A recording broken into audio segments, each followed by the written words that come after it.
বাংলার মাটিতে ঘটে গেল ফের ভয়াবহ ট্রেন দুর্ঘটনা। এবার লাইনচ্যুত হয়ে বৈদ্যুতিক খুঁটিতে ধাক্কা মারল ট্রেন। ভয়াবহ এই দুর্ঘটনায় ব্যাপক ক্ষয়ক্ষতি, চলছে জোর কদমে উদ্ধার কাজ। তবে ভয়াবহ এই ট্রেন দুর্ঘটনাটি কখন, কোথায়, কিভাবে ঘটল, কি জানা যাচ্ছে এই মুহূর্তে, জানিয়ে দেব সম্পূর্ণ বিস্তারিত ভিডিওতে। তাই অবশ্যই ভিডিওটি শেষ পর্যন্ত দেখবেন এবং আপনি আপনার জেলার নাম ভিডিওর কমেন্ট বক্সে কমেন্ট করে আমাদের জানিয়ে দেবেন।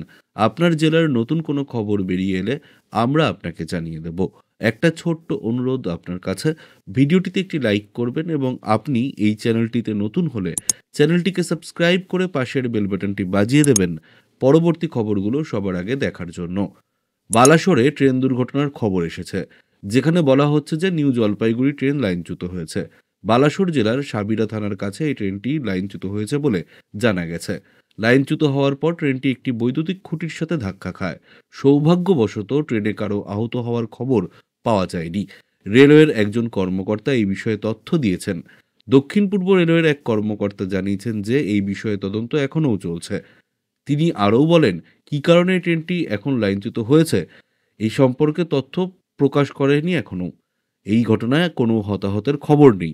তদন্তের পর সবকিছু পরিষ্কার হয়ে যাবে যে এই ট্রেন দুর্ঘটনার কারণ কী ছিল।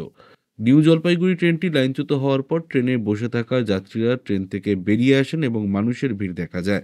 খবর পাওয়ার পর রেলওয়ের কিছু কর্মকর্তা ও পুলিশ সদস্যও ঘটনাস্থলে পৌঁছান। ট্রেন দুর্ঘটনার পর সর্বত্র বিশৃঙ্খলা দেখা দেয়।